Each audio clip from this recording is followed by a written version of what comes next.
Hey, welcome to the All49ers show. I'm chilling with my man Jose. I'm Grant Cohn. We're the All49ers writers. And we're going to be with you for the next hour or so. I got merch. You can't see it. But I'm not selling this. I'm just wearing it just to tempt. What would Grant do? I'm just going to be sipping coffee out of my Cohn Zone quality control mug. This could be you one day. What would Cohn do? I think he would know. spit out a hot take or something about Jimmy or something. Something about that.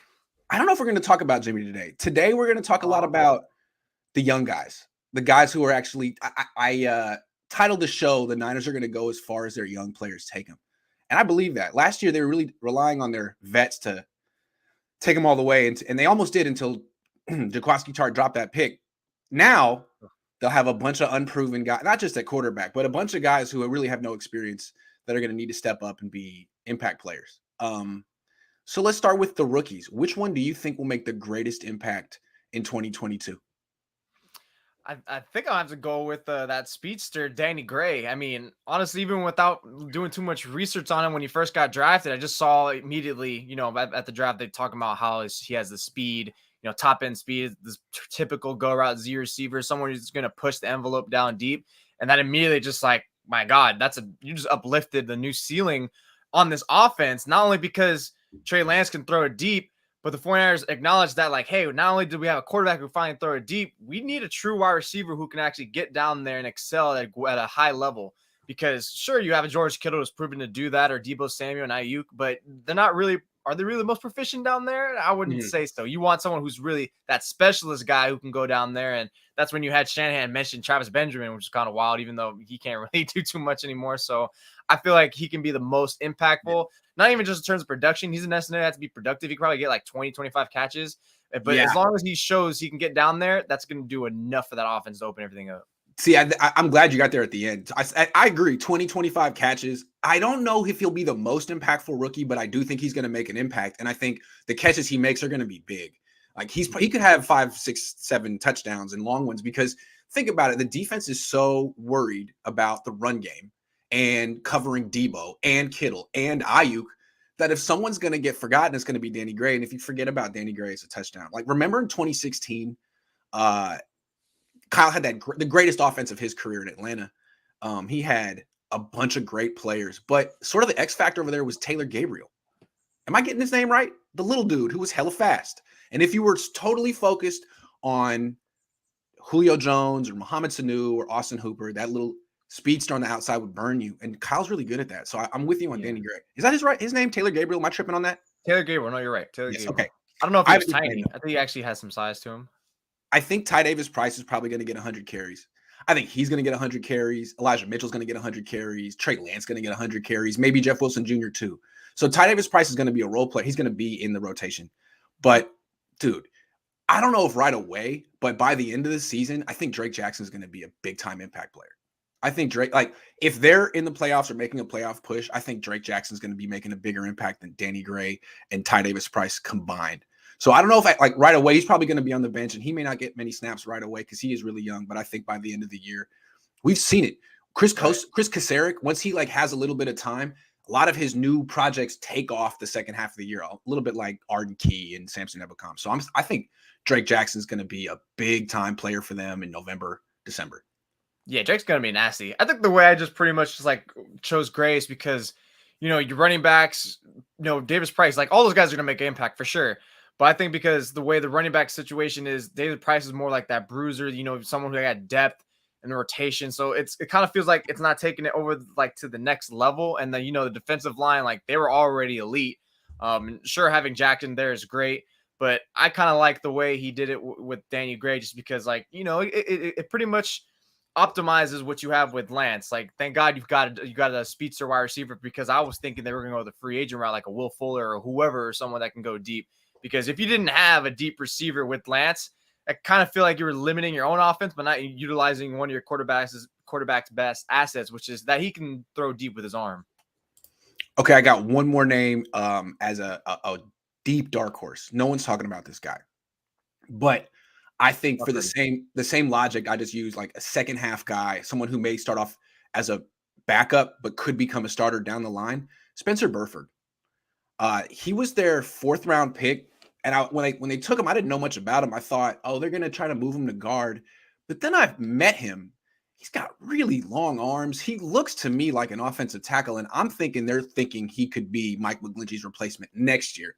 He's really young, but I mean, we'll see how Mike McGlinchey makes it through the year. And I think by a certain point, they might be looking for another right tackle, and this guy might be the best one available on their team. So don't be surprised if Spencer Burford's a starter for them, not just next year, but at the end of this year. That's a good little dark horse, especially if there's also Jalen Moore. But I don't know. Jalen Moore was promising last year, but Jalen Moore was promising, but are you really gonna like boast him very much like that? I mean, no. I mean, you would like to think so. Sure, that'd be great, but I mean, I'm not willing to go that extra envelope to go push for him like that. He should be a little stronger than Burford just because he's a little older and been in the NFL 1 year longer. Yeah, but 1 year. None of the Niners offensive linemen except for Trent Williams are particularly strong.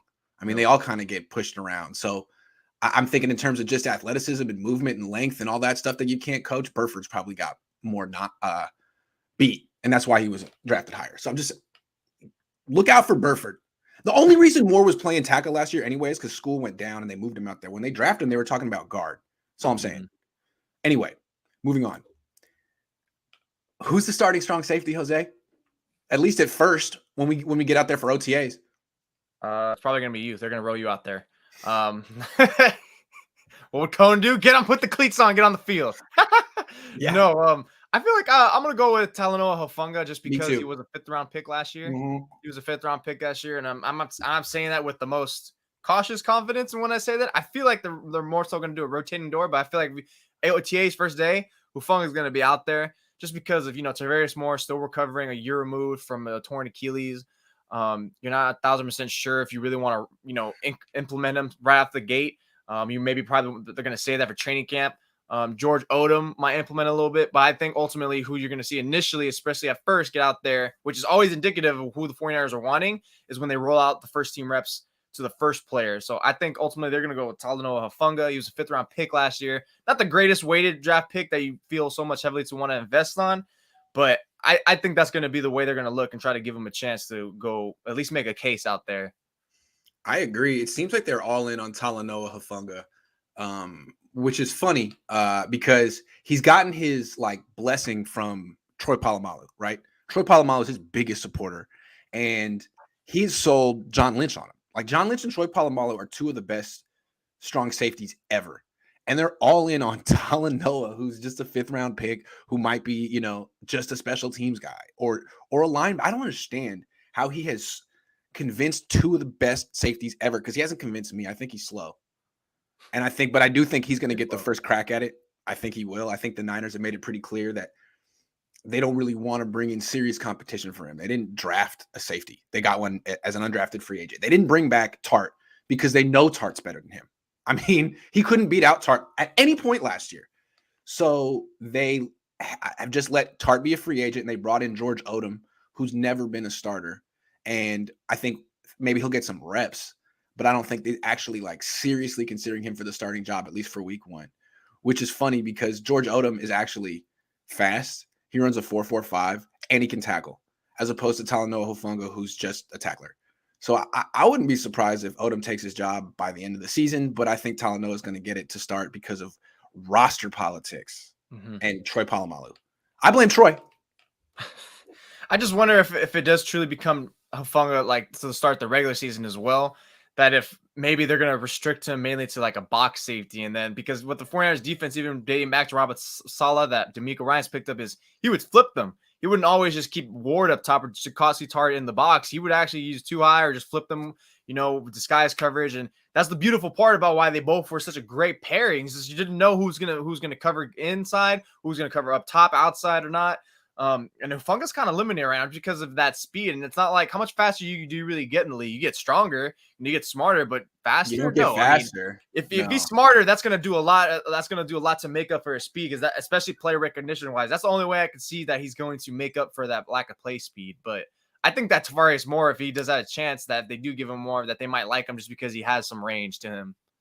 I hate to disagree with John Lynch and Troy Polamalu, but to me, Talanoa is not a starting safety in the NFL. He is a special teams player, and the only way you can really use him on defense, and I think it's how the Niners used him last year, is like on third down, he could be a linebacker. If you want to go dime on third down and have two safeties, legit safeties, and put Talanoa at linebacker next to Fred Warner for coverage, okay, sure. You might be able to do that, although you might even get someone better than Talanoa to do that, but I think he could do that. But as a starting safety, I don't know about that. So, but I think he's going to get the first crack. He's going to get a lot of cracks, just like Adrian Colbert 4 years ago. Remember Adrian Colbert? Boy, They were sold on him. They thought he was better than Jimmy Ward. Boy, John Lynch, how can you not scout your position, man? That's what I don't understand about John. This is your position. I don't get it. I feel like Travis Moore just has a little bit of an outside chance, but where that chance comes from, maybe if Hufanga starts stinking it up like a little stretch of practice, because it's not like the 49ers are a team who are really dead set locked in on just, if the rookie's not playing too well, that they'll just let him play through it. There's times where they will just pull him out and just see what the other people play, especially only when it's like a young player mainly. I feel you. So Hufanga, I feel like they could put more in just because I think they liked more last year. Here's the problem. I think the Niners are going to go with Hufanga, but Hufanga is going to give up big plays through the air because he's slow on the back. This is what's going to happen. I'm sorry. That's what I think. And then they're going to maybe try Tavarius more, and he's going to give up big plays on after the catch because he can't tackle and he can't take. I mean, that's why they move. That's why they try to make a corner to start with. He can't tackle. That's why I think they're going to end up on Odom, because even though he's never been a starting safety, he can run and he can tackle. So that sort of puts him like a step above the other two guys. But I still think Tart is a better player, which is funny. Maybe the Niners will like kiss and make up with Tart and bring him back. Maybe. I don't think so. I just don't think Tart wants to come back personally, too. Yeah, but maybe, I mean, would he rather not play football than play for the 49ers? I mean, yeah, it's not like other players have done that when they don't want the money. When they don't want like, the money. I'm trying to fish. I'm trying to fish. And I'm going to Salt Lake City. I'm fishing. He told me he likes Utah. It's his place to kick it in the offseason. Utah. You ever been to Utah? No. I haven't been to Utah. I'd like to go, but I've never been, no. All right. Is it a foregone conclusion that the 49ers are going to cut Trey Sermon now that they spent another third-round pick on a running back, this time Ty Davis-Price? No, honestly, I don't really see the relation in the two, to be honest, other than they're both running backs. I mean, the play style is not the same. It's true. And I'd be hard-pressed to think that the 49ers would cut their second-year, third-round pick. That'd be wild. That'd be kind of pretty wild. The Patriots might do something like that, but the Niners the Patriots might do something like that because they do not care, and they've built that, that leeway. They've built that, that reputation, that threshold, that credentials to do that. Yes. The 49ers, no. And if anything, if the point is, which is Kyle Shanahan's, which is also my point, which I knew immediately when they drafted him, was why they reached for a running back in the third round, was because they knew last season they had like a 4 or 5 week stretch where they were just pulling running backs off the streets just to field a team. Patrick. Then you're gonna keep Trey Sermon, aren't you? Weren't you gonna, so you can keep depth? I mean, sure, he might not be the effective running back that you like, but I mean, you have depth there, and the guy can still probably do something in a fill-in role if need be. If Jalen Hurd got to come to 3 training camps, Trey Sermon's coming to 2. I mean, he's probably going to make the team, I would think. The Niners just do not admit mistakes, because here's the thing: if they cut Trey Sermon, someone will sign him for the league minimum, and he'll get a chance somewhere. The only time they cut someone after a year was Joe Williams, because they knew he wasn't going to sign anywhere else. He didn't even want to play football. They knew no team was going to make them look stupid for cutting Joe Williams. But if some team signs Trey Sermon, they take the loss. They won't do that. They'd rather hold on to him and trade him for a conditional 6th-round pick in 2 years, like they did with Dante Pettis. You know what I mean? This is the Dante Pettis treatment. Yeah, and that's exactly right there too. And that's basically because Trey Sermon just pretty much for like an emergency depth player, or maybe even if he does well enough in training camp to prove that, maybe he does earn like a handful of like snaps in a game or handoffs, whatever they may be. I mean, shoot, the 49ers, when they were at their best in 2019 is when they were rotating 2 to 3 running backs. I mean, I don't know why they wouldn't get back into it. I mean, they know wherever running back they have, this goes down. So this is why I think last week I said 4 to 5 running backs could be. That's not Kyle Juszczyk. That they could keep him on there because at least, hey, one may be 2 extra. But we've already seen last year, not even just last year, the last few years, we just lost so many running backs. So we really need to try hard here.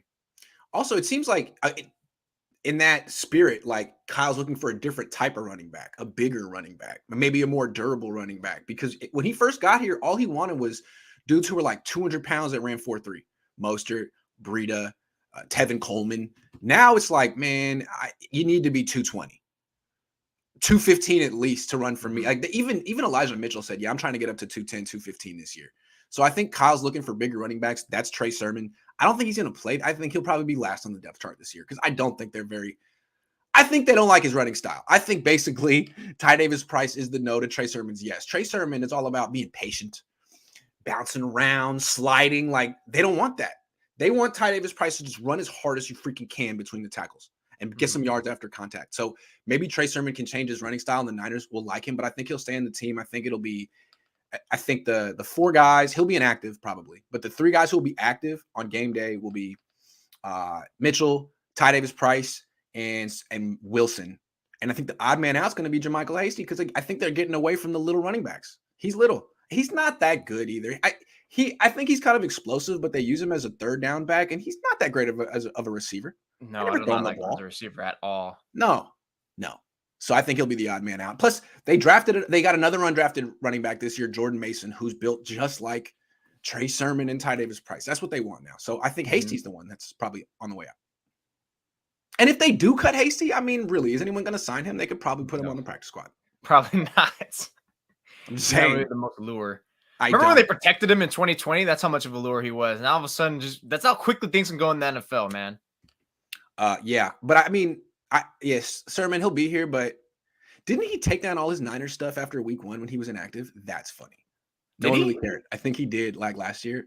He took on Instagram. He had a wow. So Sermon was first. He had a Debo. Maybe Debo was like, oh, I'm gonna pull a Trey Sermon because that got the point across. The Niners just never. All right.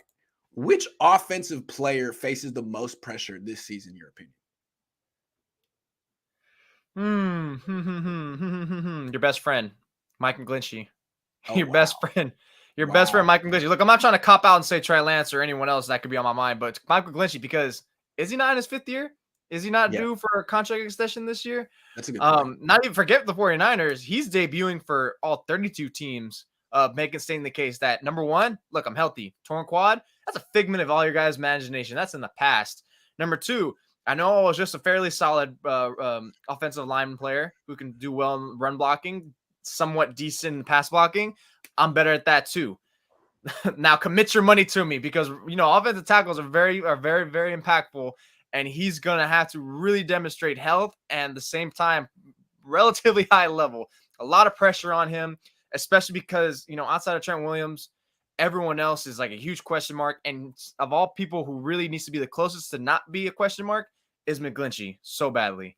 Right. And if McGlinchey doesn't work out, and I don't think he will, then, I mean, what do they got? They're going to a 20-year-old rookie named Spencer Burford or Jalen Moore or Justin School or Cole McKivitz. It's like, yeah. So he's got a lot of pressure on him too, not just for the team, but for his own career. Like, this is a big make or break year for Mike McGlinchey. This could be the last year where he's looked at as starting offensive lineman in the league. Coming off an injury, you weren't even that great beforehand. What do you got? Significant injury too. Yeah, or you could have a big bounce back and make a ton of money next year. A lot of pressure on him. But honestly, dude, the answer is Trey Lance. Just being a Niners quarterback is tough enough, but having to replace Jimmy Garoppolo, who is so beloved in the locker room and won right away. Like, he won 16 of his first 18 starts through magic and, pixie dust. I don't know how he actually pulled it off, but he did somehow. And if Trey Lance doesn't do that and he's like more on the normal, some good, some bad growing curve of a young quarterback, I don't know if fans will put up with it. So he kind of has to win over the locker room and the fan base in his first year as a starter. That's a lot of pressure. That he did sit a year, which was the fact that he did sit a year kind of also heightens the pressure even more than versus if he actually started last year. Yeah, he's Mahomes now. Oh, he sat. He's good. He's ready to go. He's Mahomes. You sure? And the schedule's tougher. Last year, they wanted to have entrenched, experienced starters at every position. This year, they're like, we're just going to roll with young guys. So there's a scenario where the team misses the playoffs. They have a losing record, and he's going to get the blame for it. No question. No question. People can be like, oh, wait, they kept Jimmy. That's gonna be fun. Let me ask you a question. How many games does Trey Lance have to play this year for the Niners to make the playoffs? Or how many games can he miss and the Niners still make the playoffs? How important is he? I got a number. Oh, how many games can he miss? 1 to 2. 1 to That's 2. it. Dude, if he misses 2 games, I don't know about this team because I don't trust Nate Sudfeld to win any games. Yeah. He relying needs on to play 16 games this year, man. And he's got no pass protection except for his blind side, which he's got good blind side protection. Other than that, he's going to be protecting himself this year. Got to play 16 games or else his team is in trouble. How many Nate Sudfeld starts we getting this year? No one's talking about that. It's kind of also good that he's a right-handed quarterback. That way it's easier to roll him out right so he can like get away from like most of the pressure that should be either internally or to the right side, considering Trent Williams is that constant, but still, They better do that. Yeah, that's why when we talked about last week and I wrote it finally yesterday about where the 49ers stand in the NFC, it's just their question. Not only is like Trey Lance the question mark, and I really do have faith in him that he's going to be solid, but a large part of why it's going to really hinder of him being solid is the offensive line, man. The offensive line, they're not building a conducive, working offense because of that offensive line for him to develop into what he can or should be. Yeah. Yeah. So, I mean, the pressure on Trey Lance is immense. It's not just that he has to. I just knew one of us was going to go there, so I was like, let me say Mike McGlinchey here. I'm with you. It's not just that he needs to play well. He needs to play every game. Like they can't win without him, unless they keep Jimmy Garoppolo, and they might. They might. But if their number 2 quarterback is Nate Sudfeld, Trey, you can't miss any time, dude. You got to be the Iron Man. The Iron Man. Otherwise, this season is in trouble. But I'd say that's pretty much for every team, though. If one of your quarterbacks goes down, you're pretty much screwed. Agree. Sean O'Leary says, guys, don't forget Trent Williams, while great, doesn't stay in the lineup all season either. Yeah, a lot of pressure on Trent Williams, dude. That's another guy. You need to play all the games, man. This offensive line is terrible without Trent Williams. He missed like 3 games last year? He missed a couple. At least they had Laken Tomlinson back then and Tom Compton. Tom Compton. Okay. Matthew Stevens says, what cornerback outside of Ward takes a leap or determines how good the defense is? I feel like Mosley, you kind of know what to expect from Mosley and Ward. They're good, not great corners, but who's the nickel? Someone needs to step up at nickel. I have no idea who's going to be. So Diamador? Womack? Who? Gotta have someone. I'd also go the dark horse magic leap and say Jason Verrett, because if he somehow finds that leap of health, that defense is going to look great. Somehow, that leap of health. Wouldn't hold my breath. Another one, man. That's another one. We were talking earlier about like maybe a set like players who might come on late in the season. What if Verrett isn't quite healthy enough coming out of training camp, but they're like, you know what? Let's stick with him. He might be healthy in November. If he could become a player for them down the stretch, watch out. All of a sudden, Mosley does get injured, so that's definitely a possible situation. Jason Verrett is the best cornerback they've had since Deion Sanders. Now, he's only been healthy for a minute, but like he's the total freaking package. I don't know if he can do it anymore. He's getting up there.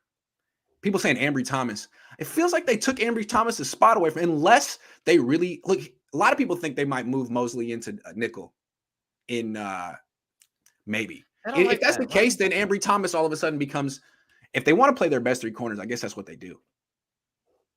Yeah, but I don't know. I just feel like you're better off putting one of the developmental guys in there in the slot. I mean, slot is a very critical role, but I mean, it just feels like, why would you, but that would be such a 49er thing to take away one of your players who plays comfortable and best at one position and take him out of place of discomfort where he can't excel the same way. They just love playing the people out of position. Just because he's done it doesn't mean he excels at it. This is an interesting theory. Kev F says, if the team is going to suck, then start Jimmy and let him fail. Switch to Trey once the season is clearly lost and Jimmy isn't a hero anymore. They almost did that last year. It almost happened. Yeah. But Jimmy, once again, hero. Bet against Jimmy at your own peril, Kev. He is the hero you didn't know you needed. Okay, next topic. Which defensive player faces the most pressure this season, Jose? Yeah, I tried thinking of a second one, too, that wasn't obvious, and I feel like it's kind of hard, but I can't.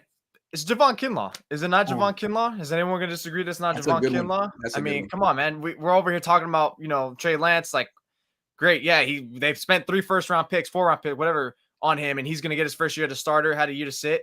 What about Javon Kinlaw? The guy hasn't lived up to his draft status remotely anywhere at all, so he needs to finally find some stroke of health somewhere, find the fountain of youth, wrap himself in bubble wrap and play out there, then do so. But, so far he's just had flashes of hope, which he dominates against the run game. Probably ideally you want to see more of him. Not probably, you do want to see more of him at a pass rusher and just health. But the fact is, it feels like the 49ers now, if they could just get him to be a weekly solid starter, that would be a win, which, that he should be more than just a weekly solid starter if you're a top 15 pick.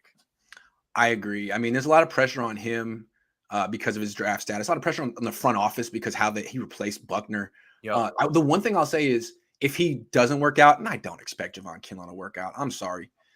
Chris Kasarik is so good. They're so deep on the D-line. They should be okay, like last year. The guy I'm going to say is they're all in on this guy. And if he doesn't work out, they have no plan. Talanoa. This guy, they're like, no, it'd be fine. Like, what if they just start giving up big play after big play, and all of a sudden they're like, man, we can't play? Because that's what happened to Adrian Colbert. They had him out there, and he's like, oh, he's a hitter. He has this range. He's instinctual. Boom, 75-yard touchdown to Christian Kirk. They're like, we can't play this guy. And then what are you going to do? Do you just call up Tart and be like, we're so sorry? We are so sorry. You're the man. I don't know what you do with that. Or just go to George Odom and hope that the 28-year-old with 7 career starts works out. So yeah, they're so all in on Talanoa. He plays a really important position. I know for whatever reason, John and Kyle try to act like safety isn't important. But if you don't have solid starting safeties, you're going to give up explosive plays. They are going to target him, not just in the middle of the field, but in the red zone too. When I was in Costa Mesa last year for the joint practices, I was watching the Niners offense, but on the other field was the Niners defense. And every time they gave up a touchdown, you just saw Talanoa holding his helmet like, no, they kept going after Talanoa. The Chargers. It's known. The guy is slow and he bites. Like they say he's instinctual. No, he's just out there biting. So corner post routes all day, easily. Oh, man. Something with a faint. The thing about Tart, not a playmaker, did drop the interception. I think the Niners are holding that against, and they're acting like he's the reason they didn't make the Super Bowl. He doesn't give up big plays. When he's on the field, the Niners do not give up big plays, and Talanoa better be picking off passes left and right because big plays are going to be happening in his direction. He better offset them. Maybe he'll be that. He'll be like more of a ball hawking where you like a Trayvon Diggs where we give up big plays, but I sometimes make you pay. He better. Otherwise, he's benched. That's a lot of pressure. Intercepts 5 passes this year. Beat Tyrann Mathieu. All right. That'd be sick.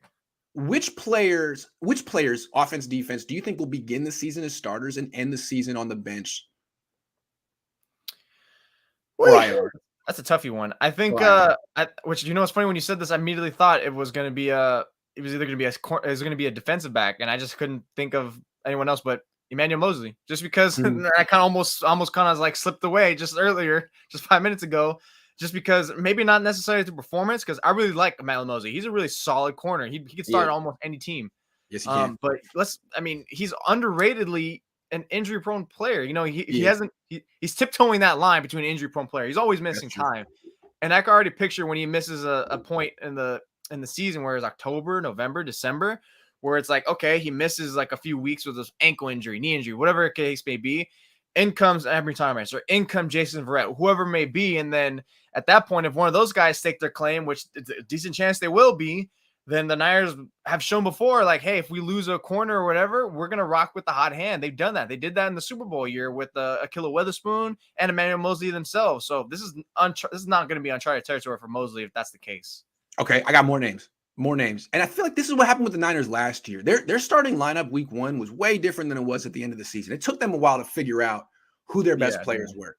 And it's sometimes, to be fair, sometimes it's hard to tell in practice because that's not real football. So I got named. First of all, Talanoa. He's going to start week 1. I don't think he's making it through the season as a starter. He's going to get targeted because you don't go after Jimmy Ward. You don't go after Travarius Ward. You don't go after Mosley. You go after the strong safety who runs a 4.6, whatever. Sorry. Then I'm thinking Javon Kinlaw. He probably because of the knee. Sorry. I just don't believe in it. So Javon Kinlaw and then Samson Ebukam. I'm thinking he starts the season as a starter, but by the end of the year, Drake Jackson, Kamoko Toure, they're going to have better players who are probably going to be ready to take a spot. And then finally, Big Slim Mike McGlinchey. I think they're going to try to prove a point. They're going to run him out there week 1. It's not going to work. He's going to be worse than he used to be, which was passable. Now he's going to be probably not even serviceable. And by the end of the year, just like last year, they're going to find someone else who can do the job better than him. So I thought those are 4 guys right there that I think are going to kind of slow the Niners down early in the year. And the Niners are going to have to – now Simpson had become a good player, but the rest, non-impact players to borderline liabilities. And they're going to have to find better players. They probably will, like they did last year. Maybe another far cry one I would add would be Elijah Mitchell, and they make tight end prices just because he can probably be the one that stays healthy. And then Mitchell, they realize, you know what? Mitchell always gets hurt. We'll keep him in the second spellback position where we just give him 10 carries. So that way, at least we keep him on and make him more efficient than just run him into the ground for 5 more carries. And now we're losing depth because now we're forced to play Trey Sermon instead of Elijah Mitchell. No, so doesn't it seem like every single year the Niners starting running back week 1 is not their starting running back week 17 or week 18? Dude, that's what I'm saying. They have a revolving door back there, man. Ever since Kyle, it's that offense. I can't necessarily blame who they draft too much. I'm sure that factors into it, which is why they want them to bulk in. But I mean, it's not coincidence when every single. You mean to tell me that the 18 running backs they ran through, it's all their fault? No, it's something that they're doing there, 1,000%. Last name, and if this guy's on the bench because he's hurt at the end of the year, disaster. Trey Lance. They got Nate Sudfeld out there week 18 because Lance couldn't hold up behind a terrible pass protecting offensive line. Well, that's on the Niners because we all saw that coming. So, again. Nate Sudfeld can start maybe one game this year, maybe one, but I don't even know if it comes down to it. That could be the game that determines the season. So Trey, you got to be available, man. No pressure.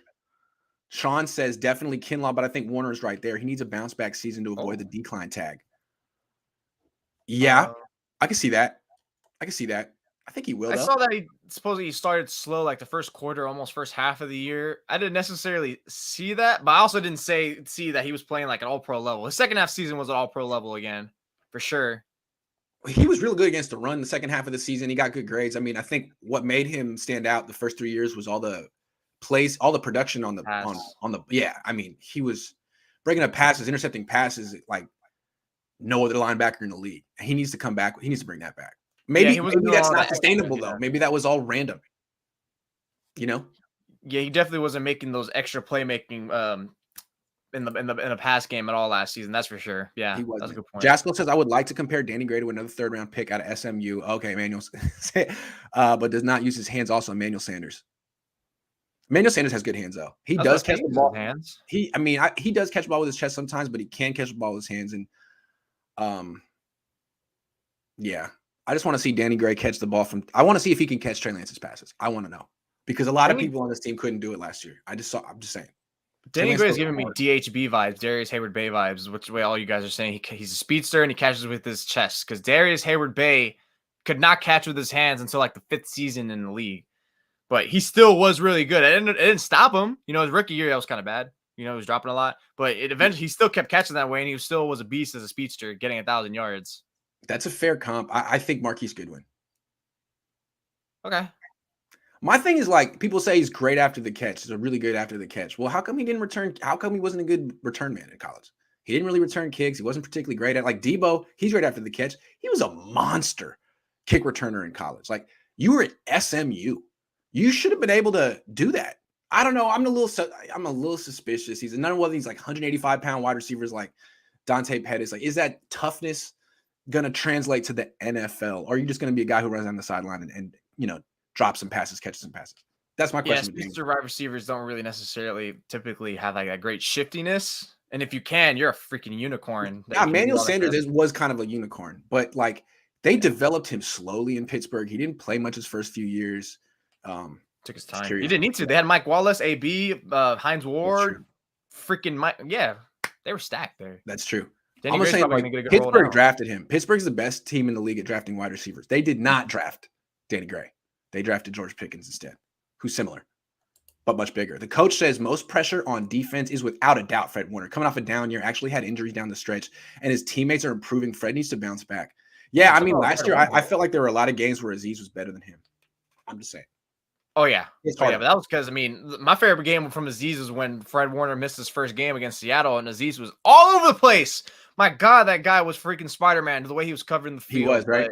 He was one of the Yeah, best I players think in the this was field. a little exaggerated. Look, Fred didn't have like an all-pro season, but he was still a very elite linebacker, top 5 linebacker. It's just, sustaining all-pro seasons consecutively is pretty freaking tough. The But he also wasn't that far away from that either. the play that stands out for me for Fred Warner on the season That deep is one. I know what you're which talking one? about, I think. Which one? I don't remember the opponent, but I remember it was No. like kind of deep. Was that against? That Oh, wasn't no, against here's the New one I York. was thinking because in the last few years, he would always he had an interception in the Super Bowl. He'd always make a big play on the ball to seal a game. Last year was week 3, I want to say, against Yeah, Green Bay. You're right. And with the It wasn't game on done. the line, he like just was out of position just a little bit and let Devontae Adams get behind him for the first one. Like that was sort of a microcosm of his career, just of his season, just a little bit out of position in the pass game. I wonder, was Robert Saleh in his ear before the plays in the past being like, hey, line up, they're going here. Be over. You know what I'm saying? Was he Wouldn't giving him D'Amico the Ryans do answers that to the since he was a test? linebacker too? He was a linebacker coach for Jacksonville. Yeah, but D'Amico Ryans Did was he? a I think he was. linebacker. No, I'm talking about Saleh. Oh, I know, but why wouldn't D'Amico Ryans do that? I would Maybe think he's not as good at it. I don't know. that'd be some stuff It's if a he wasn't theory. good at It's it. a theory. Like I'm just trying to what variable changed last year? Saleh left. Did that have an effect on the quarterback of the defense, the guy who listens to Saleh talk to? Because always talk about that on offense, right? Good. Like, hey, McVay was telling Goff what to look. You can really tell quarterbacks, hey, look here, or look. Do they do that on defense? I wonder. Certain times they can cut Probably it. they do. Matthew Stevens says, does anyone make the jump from mediocre to great? All right, who was mediocre last year? Damn, it's a great. That's very rare that happens, but you got to say who's the far cry that would do that to. How about Maurice Hurst? Because he was mediocre and he didn't play nothing. He was injured, and he's kind of a little bit my dark horse again for a second year in a row on defensive line. I feel like he could be the new Arden Key. How about Elijah Mitchell? Got hurt a lot, had some good games, but what if he all of a sudden comes in like 10 pounds heavier, durable, and rushes for 1,400 yards? 5 yards a carry. What if him and Trey Lance are really I don't know. What about Elijah Mitchell? But was he mediocre? That's a good point. He was better than mediocre. It's true. He was fairly good. He was fairly good. Yeah, you're right. Not pretty good or really good. He was fairly good. That's because true. He was consistent and had some efficiency. Couldn't break a good one. Couldn't break it open. But he was a solid. Let me get 3 to 5 yards running back, and it was consistent. Yeah, who's mediocre in the starting line? Like Emmanuel Mosley's better. That's what I meant. Like who's mediocre? The reason you don't get as far as you did last year with the mediocre. If everyone that was going to be Jimmy Garoppolo, no way in hell you're going to make me say Jimmy Garoppolo's going to go from mediocre to great. Who was someone offensive line? Who was mediocre on Kamoko Toure. Aaron Banks. Kamoko Toure was sort of a mediocre rotational edge rusher for Indianapolis. He could become an impact player for the Niners. I like that guy. Toure. I'll say Aaron Banks. Aaron Banks. Although to call him mediocre after last year is generous. But you're generous guy. Pretty generous. All right. Give me the full list of players you think will start the season on the bench. Hold on. We just did this. So, okay, let's do the opposite one. Which players will begin the season on the bench and end it as impact players? Okay. On the bench, Trey Sermon. No, I'm just kidding. That's not gonna be Trey Sermon. Buddy. That's a good one. That's a really good one. I already know we got Drake Jackson who's gonna be on there. We gotta start with Drake Jackson. Drake Jackson. If this team is making a playoff push, he's gonna be a big part of it, man. I don't know if he's gonna be the interior rusher like Arden Key was, but they'll find a spot for him. And him and Bosa should be the 2 best pass rushers on this team from November on. They should be a big part of wins and losses for the Niners. Drake. 1,000% it should be him. Drake. Yeah. He should be a better pass rusher than Samson Ebukam from day one, in my opinion. They just have to, trust him and find more ways to use him. So that's one guy. Got anyone else? Toure's another one. I would go on a stretch. I would say probably Tavarius Moore, just because I think it's going to be more so Hufanga eventually gets yanked off the field than he does sustaining his role. And I think honestly, as much as we all think it's going to be George Odom, I think it's going to be more Tavarius Moore, just because they know him, they're comfortable with him. Again, barring that he does look fine from his Achilles heel injury, which that's already a stretch in itself. I think he could be a guy that they fit back there because they know he's excelled. Does have his moments of very lapsing and getting beat, but at least they know he's rangy. That's someone who could be back there, and maybe not so much of an impact player of a ball hawk, But the fact that if he does come in there and settle down that position, that's already an impact in itself. How about Jason Verrett? Yeah. That would be That Christmas could be one. come That'd be early the for the first one I just said 49ers. earlier. That'd be a I good don't one. think he's going to be ready week 1. Hell But if nah. he's ready week 11, oh my God, that's a huge deal for the 49ers. So Jason Verrett, Look, I have 0.001 faith that Verrett's going to make an impact this year just based on his health. But my God, if that 0.001 hits where he finds that health, yeah. woo, buddy, he's Oh, yeah. going to be solid. And again, there's no rush. There's no rush. If he's ready week 15, wait till week 15 because he might be the difference in you making the playoffs or not. Or he might be one of your best players if you're in the playoffs. Finally, I think they're going to have to figure something out at right tackle. They're going to put their faith in Mike McGlinchey. I don't think he'll reward them. And by week 10, 11, they're going to be searching for someone else. And I don't know who it's going to be. I'm saying either Jalen Moore or Spencer Burford. And I don't know. I haven't seen Spencer Burford play in the NFL yet. I just have a feeling that it could be him. He was drafted a little bit higher than Jalen Moore. He looks like he's he's got really long arms. He just looks like a starting NFL offensive tackle. He's probably going to end up, he's probably more athletic than Mike McGlinchey right now. So I wouldn't be surprised if Burford comes out of nowhere and is starting by the end. We talked about that earlier, but that's another one. Yeah. How about someone at slot? It has to be someone at slot too, because that's going to feel like a rotating door. They're not going to figure out either. Like, that's who's really going to get that? Who's even the lead? Who's really like the lead to get that start? People want to mention Samuel Womack, but is it really him? Is it? Are they going to roll Demarmador Lenore there? Darquez Denard? Okay. So how about this? How about they start the season with Deomador there? He fails. And by the end of the year, they finally figure out they need to move Mosley in there and play Embry outside in the nickel. Maybe it takes them half a season to figure that out. Because it seems like that's if you want to put your best corners on the field, that's how you do it. Deomador Lenore is not one of the Niners' 3 best corners. Neither is Sammy Womack. Sammy. It's not his name. I think it's nuts that they're going to put Lenore there because that guy, according to Mr. Oregon himself, Maverick Palak, he didn't play a lick of snaps at slot corner in Oregon. Which I remember last year in training camp when I saw him get that role, especially because remember he was clicking for a good stretch of practices outside corner. And then out of nowhere, they just kicked him in there outside. I was like, wait. Just to get a look, though. And I don't think they liked what they saw because they moved him right back outside. I don't really know what their plan is. I was expecting to see Sam Womack get all the reps there at rookie minicamp. None. It was Quantrez. I forget his last name. Went to UCLA. That was the dude in the slot. Womack was yes. The left cornerback every rep. Well, I mean, for the first team was Womack. So, hey, maybe first day OTAs, we see Mosley in the slot. I'm like, oh, okay, got it. Makes sense. I just wonder because that's a guy like who gets hurt too. You put him in the slot. Is he going to get hurt making a tackle? He's a good tackler though. He is for sure. And he's not afraid. He's definitely not afraid of getting in there. Maybe that's what they'll do. Drunk Leprechaun says, "How happy would Fred Warner be if Jimmy G went to Seattle? Guarantee 4 picks this season." I think the Niners defense wouldn't be mad. I think they would pay for that to happen. They would pay for Jimmy's contract just to go over there so they can give themselves an easy 2 wins and stat boosting at the same time. All right. Top. Will the Niners have another slow start this year? Keep in mind, they started out 2-4 last year and had to go on a real amazing stretch. Like I think they won 9 of their final 12. A lot of those games were on the road just to get into the playoffs. Do you think that's going to happen again? Yeah. Maybe not initially. I think they could start at 2-0 again and then go on a little streak because the Bears suck. Even if the 49ers shoot themselves in the foot, which they did against Detroit, they still managed to pull that one out. I think they'll pull this one out. And plus, I think the easiest way to mask your weakness offensive line and your mystery at Lance is playing poor teams when no one has tape on you. So I think those first 2 games is going to be easy to, act like those aren't weaknesses. And then once you start playing the good teams, like in week 3, what is it? The Rams. And then you have, I think you play the Chiefs later down the weeks.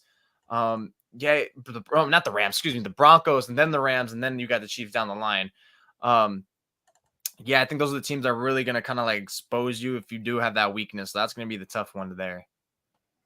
I have them starting 2-0, but then I have them starting 4-6. So I have them going 2-6 after starting 2-0. I could be wrong, but it's a real. I mean, they got the Rams twice in the first 8. They got the Rams twice in the first 8 games. And I guess where I'm going with this is we've been talking about it all show, but the Niners are in the same position last year where they really don't know who the best player is at a bunch of positions. And they'll try to figure it out in camp, but their track record of actually figuring that out in camp isn't great. I mean, you kind of have to see it happen in games and sort of react to the evidence at hand. And to their credit, they do a good job at that. Like once D'Amico looked at his players for 7-8 games, he figured it out. He had all the right guys playing all the right roles by the second half of the year, but it took him a while. Javon Kinlaw had to get hurt. You know what I mean? Like they had to be brutally honest about Josh Norman. It took a while, and I'm looking at we talked about. There's a lot of players in the starting lineup right now that probably aren't as good as their backups, including the right tackle, the strong safety, the nose tackle, one of the edge rushers. So I think the Niners, it might take them a while to be honest with themselves and get the right group. Also, there's a bunch of young players who are good, but might be way better in the second half of the year, like the quarterback. Yeah. Like the freaking quarterback. Trey Lance, hell of a player, a hell of a talent, but hasn't played in 2 years. The second half might be better than the first half. That wouldn't be shocking. I'd bet on that. Right? And there's other guys 100%. too. Like, what about Drake Jackson? We've talked about that. Drake Jackson might not be a big impact player in September, but by December, it could be a whole different thing. So those two guys could be two of the best players on the team by November, December, but maybe not early on. Yeah, and there'll probably be another skill player too who's like that. I mean, remember Deebo Samuel 2019, first half of the year, shaky, and the second half of the year, boom. Business was booming for him. That's true. Of course, it's going to happen, so maybe another player too.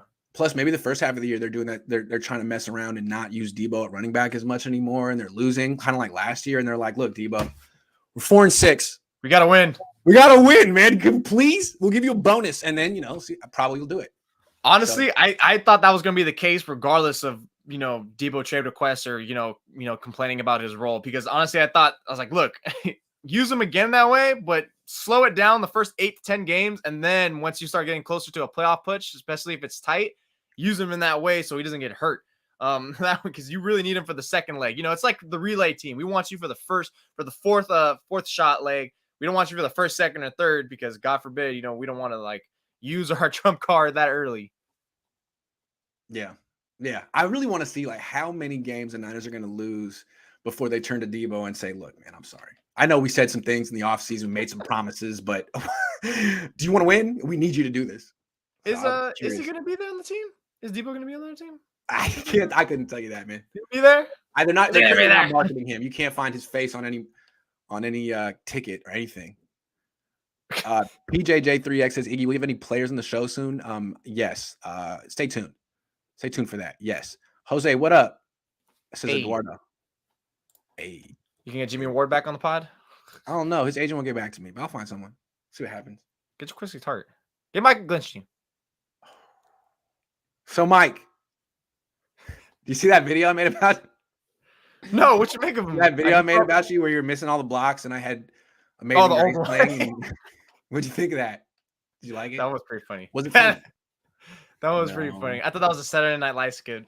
Hey, but if you do have a freaking another player guest again this summer, at least this time you won't have Sunel to bust your chops on it. The problem with it is right now I have to go through their agents and their agents don't always get back to you. But in a couple of months, the locker room's going to be open again. So I can just go player to player and be like, dude, do you want to come on my show? It'll be a lot easier and I'll have much more. I'll do it that way. I'll cut out the middleman. You know what I mean? You know what I'm saying? So we'll see. So I'll be able to go straight up to Jimmy and be like, Jimmy, do you want to do it again? And he'll be like, yeah, I would think. Dude, the guy's been on a tear on Instagram. He's hilarious as hell. He's so funny. He talks so much smack. I love it. That's what your DB's supposed to be doing, talking smack. He's like the Pat Bev of the NFL. Except he's actually good. Pat Bev's good. He's actually good at what he does.